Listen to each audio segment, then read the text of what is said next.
오늘의 마지막 강연자시죠. 양진영 법무법인 민후 대표 변호사님께 박수 한번 부탁드립니다.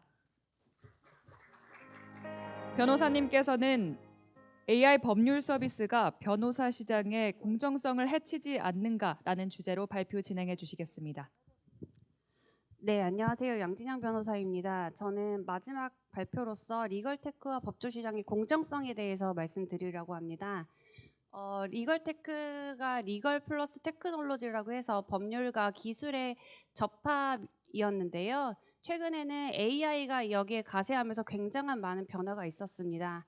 그래서 AI 법률 서비스가 도입이 되고 리서치의 면, 그리고 문서 작성의 면, 그리고 업무 효율성의 면에서 급격한 변화가 일어나면서 AI 법률 서비스가 과연 변호사 시장의 공정성을 해치지 않는가에 대한 문제가 발생을 했습니다. 이것은 로펌과 개인 변호사, 그리고 대형 로펌, 중소형 로펌 간의 뭔가 격차라든지 차별이라든지 이런 것들이 발생을 하고, 이것으로 인해서 대국민의 이제 법률 서비스에 영향을 주지는 않을까, 그리고 법조 시장의 생태계가 교란되거나 뭐 무너짐으로써 그러면서 이제 대국민 법률 서비스에 뭐 지장이 있지 않을까, 이런 의문에서 이제 시작된 것인데요. 이런 그 리걸테크와 법조 시장의 공정성의 이제 격차는 새로운 디지털 격차라고 할 수가 있을 것 같습니다. 기존에 있었던 디지털보다 AI가 주는 파급력이 너무 높다 보니까 AI를 얼마큼 잘 쓰느냐에 따라서 또 법률 서비스의 질이 달라지기도 하고, 뭐 마케팅적인 측면에서나 문서 작성의 측면에서나 이런 게 너무 달라지다 보니까 디지털 격차가 확대될 것인가, 그리고 해소될 것인가, 그리고 확대하는 방향으로 가야 될 것인가, 해소하는 방향으로 가야 될 것인가에 대해서 저희 변호사들, 그리고 법률 서비스를 받는 국민들이 전부 다 이제 궁금해하실 수 있을 것 같습니다. 그리고 마지막으로는 이제 공정한 리걸테크 생태계를 위해서 어떻게 방향을 설정해야 되고, 만약에 이 AI가 법률 시장에 주는 그런 의미가 있다면 어떤 식으로 가면 좋을지, 뭐 이런 것에 대해서 좀 의견 말씀드리도록 하겠습니다. 먼저 리걸테크에 대한 법조인들의 인식을 조사한 그 설문이 있었는데요. 한국형사법무정책연구원에서 2014년 12월에 발간한 리걸테크에 대한 법조계 인식조사 및 교육방안 연구의 결과입니다. 이 연구에서 재밌었던 것은 변호사 집단에 대한 설문을 따로 하고, 또 판사 등 이제 그 공공에 계신 직역에 대해서 또 조사를 따로 하셨더라고요. 그래서 정말 법조 시장이라고 하면 판검사, 변호사 다 통틀어서인데, 이제 변호사들의 생각만을 좀 들을 수 있는 이런 설문조사 결과가 있어서 가지고 와봤습니다. 리걸테크로 인한 문제 중에서 이제 초록색 부분이 매우 우려한다는 부분인데, 그 중에 거의 1, 2 정도를 차지하는 것이 시장 법률 서비스의 시장 독과점을 지적을 하고 있습니다. 그리고 리걸테크 시스템의 불투명성, 기술의 불안전성을 말하고 있는데, 이건 이제 할루시네이션과 같은 좀 불안정한 문제, 이런 것들을 말하는 것이고요. 개인정보 유출 문제도 있는데, 이거는 이따 토론 시간에 데이터 관련해서 좀 논의를 해보도록 하겠습니다. 생각보다 운영 인력 부족이나 과도한 운영 비용에 대해서는 별다른 우려가 있진 않았습니다. 다음으로 리걸테크가 필요한 이유에 대해서 조사를 했는데요. 가장 높게 나온 것이 업무 효율성 제고에 따른 신속한 소송 진행이라고 해서 시간을 절약할 수 있다는 점을 좀 크게 드셨고요. 다음으로 업무 생산성 제고를 위한 법률 서비스 비용 감소를 드셨는데, 이건 이제 인건비, 법률 서비스는 대부분 다 인건비이기 때문에 인건비 차원을 말씀하시는 것 같습니다. 그리고 고도화된 기술 적용에 따른 법률 서비스 품질 개선인데, 이것은 이제 AI가 도입됨에 따라서 법률 서비스의 하한이 좀 상승하는 그런 효과를 가지고 왔기 때문에 이렇게 말씀하신 것 같습니다. 격차 심화, 격차 해소에 이런 뭔가 에 대해서 좀 나눠서 좀 생각해 보았는데요. 격차가 심화되는 원인은 기술 및 자본 투자 능력의 차이인 것 같습니다. 대형 로펌, 중소형 로펌, 그리고 개인 변호사 간에 기술 및 자본의 능력이 너무 큰 차이가 납니다. 사실 법조 시장이라는 것 자체가 굉장히 개인 변호사들부터 엄청 큰 대형 로펌까지 굉장히 다양한 그 서비스가 존재를 하고 있고요. 그래서 기술 및 자본 투자 능력의 차이로는 초기 도입 비용의 차이인데, 대규모 AI 시스템을 구축하거나 라이센스를 구매하는 데 비용이 좀 많이 들잖아요. 근데 이것은 자체적인 시스템 구축하시는 데 드는 비용으로 봐야 될 것 같습니다. 그래서 대형 로펌에서 초반에는 자체적인 AI 시스템 이제 구축하려는 움직임이 굉장히 많았었는데, 중소형 로펌 같은 경우에는 그럴 힘이 안 되니까 이제 아예 그런 거 못 하고 그냥 구독형 서비스를 이용할 수밖에 없는 그런 입장이 있는 거고, 그다음에 라이선스 같은 경우에도 아직은 그렇게 비용이 크진 않은 것 같은데 이제 앞으로 혹시 커질 수도 있기 때문에 이런 게 기술 및 자본 투자 능력의 차이가 있을 수도 있는 것 같고, 다음으로는 양질의 데이터 확보이신데 이상직 변호사님께서도 아까 동일한 말씀을 해주셨는데 대형 로펌의 경우에는 굉장히 그 질이 좋은 자문서들이 많이 있습니다. 쟁점도 정말 중소형인 로펌이나 개인이 갖지 못하는 그런 고급 쟁점 같은 것들을 많이 갖고 있고 자문서들이 굉장히 균질한 상태로 있기 때문에 양질의 데이터를 이미 확보를 하고 있습니다. 그래서 대형 로펌 같은 경우에는 워낙 데이터 자체가 좋기 때문에 AI 시스템을 구축해서 돌렸을 때도 굉장히 질이 좋게 나올 수 있고, 대신에 개인 변호사들은 데이터 자체도 관리가 잘 안 되기 때문에 이것들을 통합해야지만 뭔가 나오는데 그럴 뭔가 합쳐지는 그런 것도 구심점도 아직 없는 상태이기 때문에 데이터 확보의 차이가 너무 심하고요. 그다음에 인력 구성 불균형 경우에는 변호사 이외에 이제 데이터 엔지니어 뭐 이런 AI 시스템 개발자 이런 분들을 이제 영입을 해서 해야 되는데 이것들이 현실적으로 어려운 차이가 있습니다. 그리고 다음으로는 디지털 접근성 차이인데요. 이거는 세대 차이라고도 볼 수 있을 것 같습니다. 젊은 변호사님들과 또 약간 그 연세가 있으신 변호사님들의 AI 활용에 이런 뭔가 차이가 있을 수 있는데 사실은 제가 주변에 좀 여쭤봤을 때 생각보다 연세가 있으신 변호사님들도 AI를 되게 활용하시는 것을 보고 되게 깜짝 놀랐었습니다. 그래서 굉장히 생각보다 리걸테크가 대중화돼 있다라고도 생각을 했는데요. 디지털 접근성의 차이가 있을 수도 지역 차이, 지방이나 뭐 수도권이나 아니면은 세대 간이나 뭐 이런 차이가 있을 수도 있기 때문에 디지털 접근성 차이 때문에 격차가 심화될 수가 있습니다. 그리고 다음으로는 격차 해소의 면에서는 기술 접근성의 대중화가 되면서 누구나 이제 AI를 다 접할 수 있게 됐습니다. 그래서 구독형 서비스가 요즘에는 굉장히 많이 하시거든요. 제 주변 변호사님들을 봐도 어떤 특정 거의 양대 산맥인데 그 둘 중에 하나는 쓰시더라고요. 그리고 더 많이 쓰시는 분들은 두 개를 다 쓰시는 분도 있고 거기에 플러스 챗GPT, 제미나 이런 일반 그냥 AI 쓰시는 분들도 있고 해서 굉장히 생각보다 구독형 서비스가 대중화되고 있고 이제 체험을 하시면서 뭐 소외도 말씀해 주시는 경우가 좀 늘어나고 있습니다. 그래서 구독 상품도 가격대도 다양하고 그다음에 생각보다는 저렴한 비용이기 때문에 변호사를 한 명 고용하는 것보다는 그냥 구독형 상품을 써서 어떻게든 좀 인건비를 줄이려고 하는 그런 움직임들이 있고요. 그다음에 이 AI가 확대되면서 마케팅적으로 활용하시는 변호사님들이 되게 많습니다. 대형 로펌 같은 경우에는 마케팅 팀이 아예 있기 때문에 마케팅을 전적으로 맡기시는데 개인 변호사 같은 경우에 자기가 마케팅까지 다 해야 되거든요. 그래서 요즘에는 온라인 마케팅도 굉장히 많이 하시니까 그거를 이제 인력을 주고 용역을 주고 했던 거를 AI로 직접 하시는 경우들이 좀 늘어나고 있습니다. 그래서 이렇게 이 접근성이 대중화됐다는 거랑 다음으로는 고객 확보 채널의 확대인데요. 그 AI 서비스 중에서도 리서치나 문서 작성 말고도 변호사 소개하는 플랫폼들도 많이 있습니다. 그래서 이런 플랫폼들이 굉장히 유명해지면서 고객을 만날 수 있는 기회들이 다 접점이 늘어나고 있습니다. 그래서 대형 로펌이나 중소형 로펌에 비해서 상대적으로 고객 확보 차원에서 열세 있던 개인 변호사들도 이런 AI 플랫폼들을 통해서 좀 고객을 만날 수 있는 기회를 확보하는 그런 효과가 있었습니다. 그리고 마지막으로는 법률 서비스 품질 향상 편준화인데요. 이걸 격차 해소에 넣은 이유는 개인 변호사들도 AI를 통해서 품질을 향상시킬 수 있게 되면서 대형이랑 개인이랑 격차가 그래도 아직은 있긴 하지만 좀 좁혀지는 것 같은 느낌입니다. 그리고 이거는 전연차 변호사님들이 AI를 쓰면서 뭔가 리서치 능력이 향상되면서 그것도 진짜 좁혀지는 느낌이 있고 심지어는 국민들이 그냥 AI를 통해서 조사해서 하시는 것도 되게 잘해서 오시더라고요. 리서치도 잘해 오시고 정리도 잘해 오시고 이런 것들 보면서 격차가 점점 좁혀지는 것 같다라는 생각을 했습니다. 그래서 이렇게 격차의 심화면이랑 해소면이랑 두 개가 공존을 하고 있는데요. 저는 이 격차 심화 해소의 이런 문제들이 법조 시장의 공정성 문제라기보다는 리걸테크가 도입됨으로 인해서 시장이 재편되는 것으로 뭔가 관점을 달리 봐야 될 것 같습니다.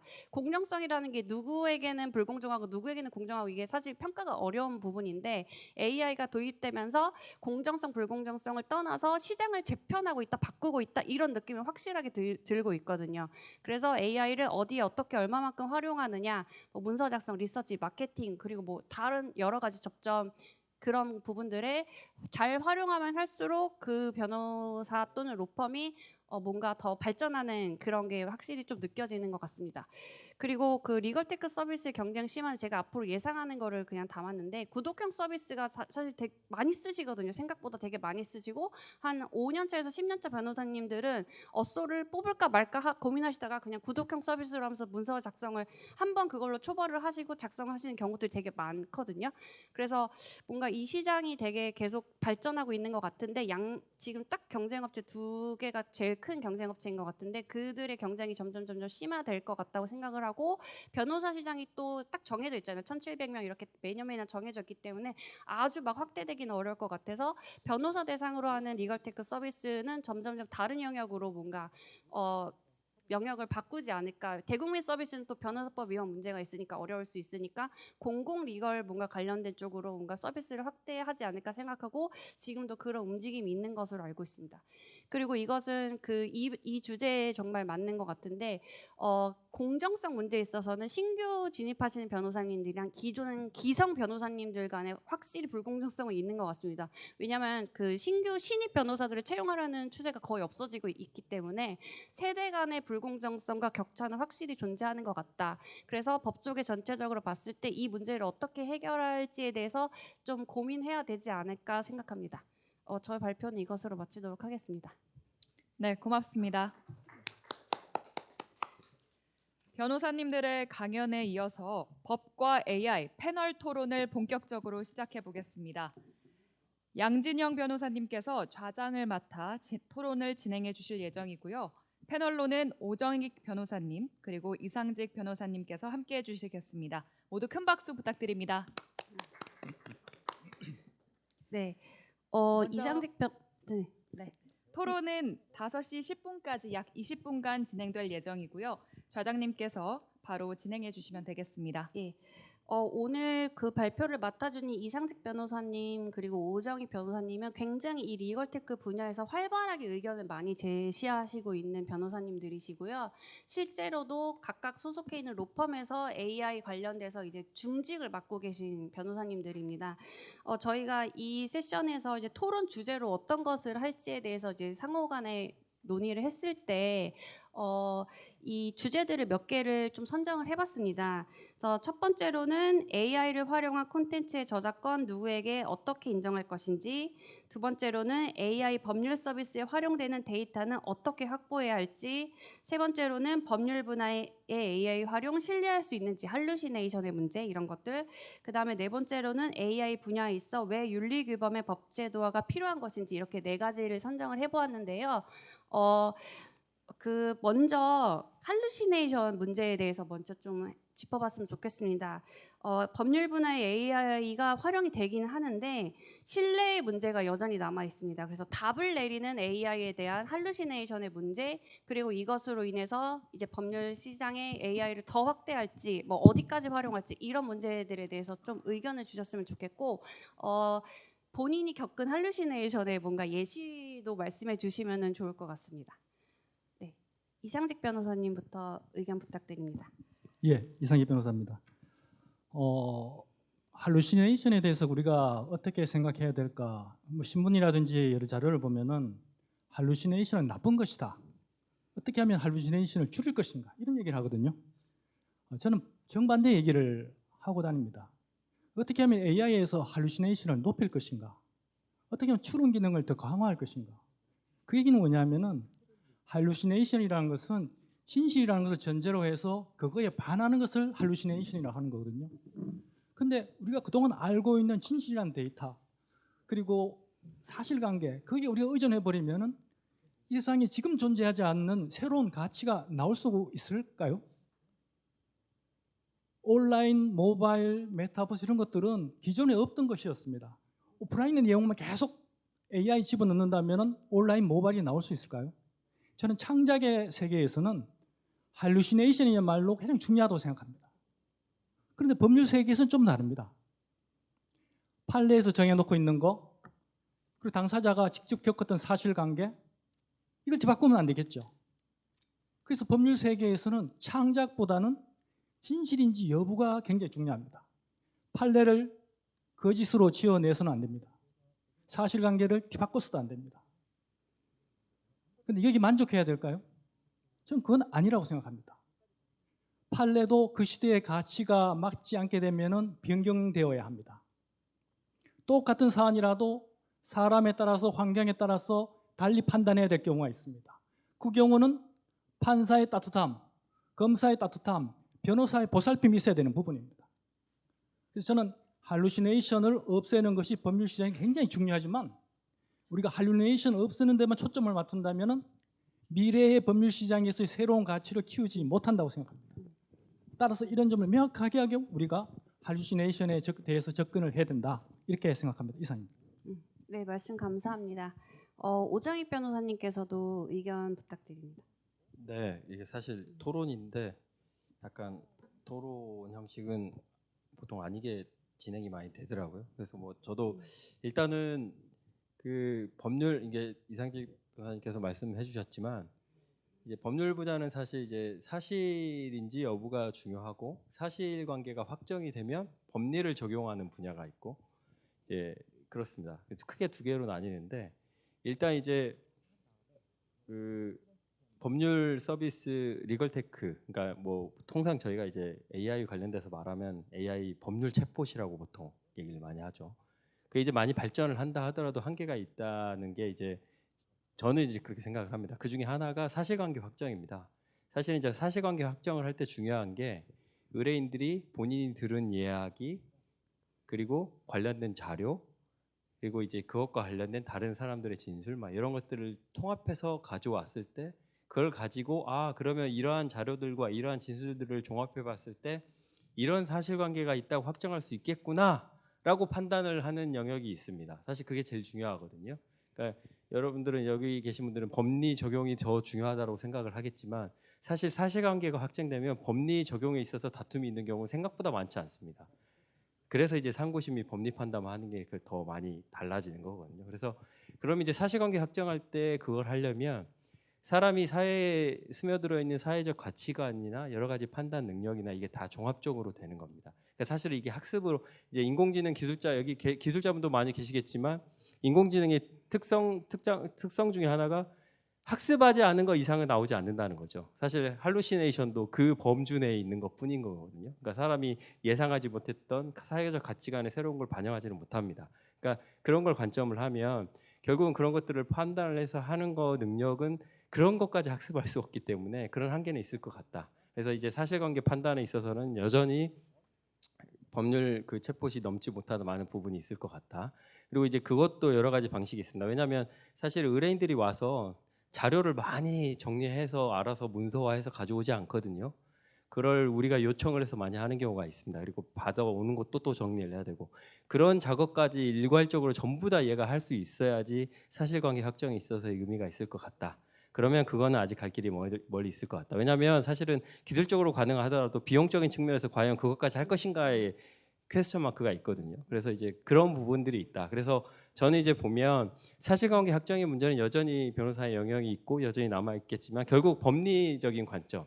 지금 사실은 그래서 리걸테크 기업들이 그쪽에 많이 치중해 있습니다. 사실관계 입력된 사실관계나 그걸 바탕으로 법리를 적용하는 판례를 적용해 주거나 그다음에 법리의 의견을 뭐 주석서나 여러 논문을 종합해서 해주는 의견을 얘기해주고 있는 부분에 한정돼 있거든요. 다만 그 부분에 있어서는 할루시네이션이 있으면 안 될 것 같다라는 게 제 의견입니다. 그래서 왜냐하면 어차피 이 지금 인공지능 학습 데이터를 벗어나는 범주의 판단을 하지는 않기 때문에 다만 한각 현상이 그 범주 내에 있기 때문에 그렇다면 이제 사실은 그거는 새로운 가치 판단을 불러일으킨다는 의미보다는 현재 있는 판단을 가지고 어떤 결과가 나올 것인지를 예상하는 거를 초점을 맞추는 게 가장 중요하지 않을까라는 생각을 많이 하게 됩니다. 그래서 그런 부분에 있어야 될 것 같고 그래서 저 같은 경우는 할루시네이션을 줄이기 위해서 출처를 리걸테크 회사가 지금 적용을 하고 있습니다만은 그 기준을 좀 명확하게 적용해야 될 것 같아요. 왜냐하면 최근에 국내에서 판례 잘못되게 해서 미국하고 똑같은 사례가 발생을 했거든요. 국내 그리고 또 경찰에서도 잘못 판례 없는 판례를 가지고 무혐의 판단해가지고 또 문제가 되기도 했었습니다. 실제로 국내에서도. 그래서 이제 그 리걸테크 기업에서도 출처나 법률 관련해서 주는 거를 기준을 국가나 정부 뭐 변협 단체나 이런 데서 명확하게 마련을 해서 통과를 이제 기준을 마련해야 한다고 생각을 합니다. 그래야 이제 문제 사항이 생기지 않기 때문에 저는 이제 그 점 부분에 좀 보완을 해야 되지 않을까 그런 생각을 가지고 있습니다. 예. 그 오정희 변호사님께서도 방금 말씀하신 게 할루시네이션이 궁극적으로 100% 해결하기는 어렵다. 비용적인 문제 이런 문제들 때문에 말씀을 해주셨고 또 이상지 변호사님께서도 우리가 할루시네이션 없애는 거에만 집중하면 안 된다. 그 다른 것들도 챙겨야 된다 이렇게 말씀을 해주셨습니다. 이 부분은 굉장히 공감을 하는 바이고 저도 이제 AI를 쓰고 있지만 할루시네이션이 사실 없어지기가 어려울 것 같아요. 특히 법률 분야에 있어서 우리나라는 법, 판례 이렇게 너무 다 성문법 체계에서 다 이렇게 하고 있기 때문에 또 영미법이랑 다른 점도 있고 해서 없어지지가 않을 것 같아서 사실 그 부분에 할루시네이션 안고 가는데 이제 다른 쪽으로 리걸테크가 다른 쪽에 뭔가 효율화나 뭔가 자동화나 이런 부분에 조금 더 집중을 해주시면 좋지 않을까라고 생각이 들었습니다. 그리고 오정희 변호사님께서 방금 뭔가 토론 의견 교환이 있어야 된다고 하셨는데 사실 지금 저희가 토론 주제로 삼은 것들이 뭔가 의견 대립이 있기가 어렵고 다 설명해야 하는 부분이어서 사실 의견 대립이 있으려면 이게 변호사법 위반인지 아닌지 이런 쟁점으로 좀 가야 되는데 좀 민감한 주제이기도 하고 해서 예, 일단은 기존 토론 주제로 하시면서 최대한 좀 의견을 말씀해 주시고 만약에 의견이 대립되는 부분이 있으면 이제 그 부분에 대해서는 약간 토론식으로 가면 되지 않을까 싶습니다. 그리고 다음으로는 그 AI 분야에 있어서 왜 윤리 규범의 법제도가 필요한 것인지에 대해서 좀 여쭤보고 싶은데요. 사실 서울지방 변호사회에서도 리걸텍 포럼에서 이런 윤리 법제도화에 대해서 뭔가 논의도 하셨고 지금 이상직 변호사님께서 위원장을 맡으셔서 또 요거에 대해서 좀 많이 좀 연구를 하셨습니다. 그래서 AI를 법률에 적용함에 있어서 윤리 규범으로 할 수밖에 없는 이유 그리고 뭐 그러면 이제 어떤 것들을 좀 윤리적으로 국민 차원에서 변호사 법조직역 차원에서 좀 지켜야 할지 이런 부분에 대해서 인사이트를 주시면 감사하겠습니다. 예, 이상희 변호사입니다. 보통 윤리를 얘기하는 분야를 보면은 굉장히 위험하고 그런 분야입니다. 원자력이라든지 그다음에 인간의 생명 윤리에 관계된 그런 의료에 관한 부분이라든지 이게 또 하나가 이제 AI입니다. 왜냐? AI 딥러닝 구간에서 넣었을 때는 우리가 예측하는 결과가 나오면은 그거는 낮은 수준의 AI입니다. 우리가 예측하지 못한 결과로서 굉장히 중요하고 사회적인 이익이 되는 그런 공적 이익이 되는 결과물이 나왔을 때 굉장히 좋은 AI거든요. 근데 AI 위험성은 딥러닝 구간에서 학습된 결과, 추론된 결과의 결과물이 좋은 것만이 아니고 아주 나쁜 것이 나올 수도 있다는 부분입니다. 그 분야의 인간의 관여가 쉽지 않기 때문에 이런 문제가 나옵니다. 근데 지금 각국이 윤리기준 만들고 우리 정부도 윤리기준 만들고 기업들도 윤리기준 만드는데 불량만 많고 추상적이고 모호합니다. 개인정보 잘 지켜라, 사생활 중요하다, 다양해야 된다, 편향성을 가지면 안 된다. 뭘 하라는 거죠? 이 지금 윤리 기준은 이른바 윤리 워싱의 가능성이 있습니다. 정부도 만들었으니까 우리는 책임 다 했어. 기업들 만들었으니까 우리 할 거 다 했어. 이렇게 되거든요. 근데 더 중요한 건 저는 윤리에 대한 각성이라고 생각을 합니다. 이게 굉장히 위험하니까 우리가 이 결과물에 대해서 어떻게 통제하고 책임을 질지 각성해야 된다는 부분입니다. 저는 그것이 굉장히 중요하고 지금 인공지능 법이 나와 있지만은 아직까지는 지능에 초점이 맞춰져 있고 고역량 AI에 대해서만 통제하는 장치를 두겠다고 하고 당분간은 시정 조치 중심으로 가겠다고 합니다. 왜냐? AI 3강이라는 우리 목표를 달성해야 되니까. 그런데 저는 법구범이나 윤리에서 AI는 굉장히 위험한 거지만은 그만큼 우리 경기 침체, 우리의 사회가 정체된 상황을 돌파하기 위한 도구는 AI밖에 없다고 생각을 합니다. 그래서 여기에 대해서는 참여하는 사람들이 어떻게 통제하고 책임질 것인지 그 관계를 끊임없이 고민해서 나아가야 되는 것이 저는 AI 윤리와 책임의 문제고 규범화의 문제라고 생각합니다. 이상입니다. 예, 굉장히 거시적인 차원에서 말씀을 해주신 것 같습니다. 혹시 윤리 관련해서 혹시 오정희 변호사님 멘트 따로? 저는 사실 윤리는 뭐 다 얘기하셔서 저는 이제 윤리의 범주에 교육이 들어간다고 생각하거든요. 사실 저는 요즘에 중요한 게 뭐 개발자 윤리도 필요하지만 더 중요한 게 저는 사용하는 사람들의 그 윤리가 더 중요하다고 생각을 합니다. 그러니까 제가 이제 우려하는 것 중에 하나가 이게 지금은 초창기라 환각 현상에 주목을 하시지만 기술 발전되고 막 하는 기사가 나오기 시작하면 아마 이 나오는 결과물에 의심을 안 품고 쓰는 분들이 많이 있을 거거든요. 그러니까 아까 말씀인 것처럼 경찰이나 변호사들 중에서도 실수하는 부분들이 나왔다는 거잖아요. 생산할 수 없지만.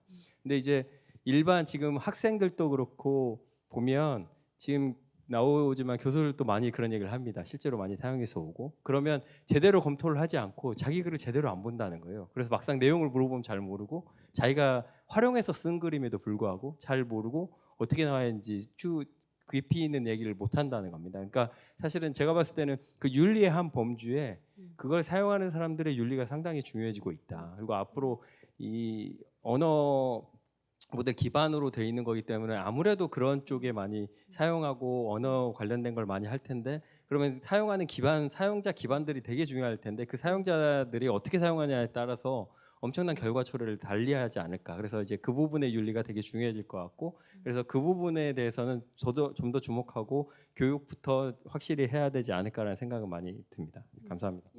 그 오정희 변호사님께서 사용자의 윤리를 말씀해 주셨는데 요즘에 리걸 테크라고 이거에 해당되는지 모르겠지만 요즘에 챗GPT나 이런 제미나이의 법률 상담을 많이 하거든요.